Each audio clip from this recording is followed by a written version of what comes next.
Wakil Ketua Komisi 1 DPR RI Teuku Rifki Harshyati RH menyebutkan, 6,5 juta masyarakat di Indonesia bakal menerima bantuan set-top box STB secara gratis. Bantuan ini diperuntukkan bagi mereka yang kurang mampu. Berdasarkan data Dirjen PPI Kemkominfo, saat ini terdapat sekitar 40 juta pelanggan televisi di Indonesia.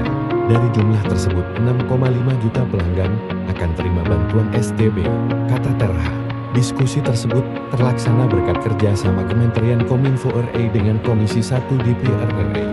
Hal itu, sebut TRH, sejalan dengan semangat untuk peningkatan pelayanan ke masyarakat dan untuk meningkatkan keamanan di wilayah perbatasan.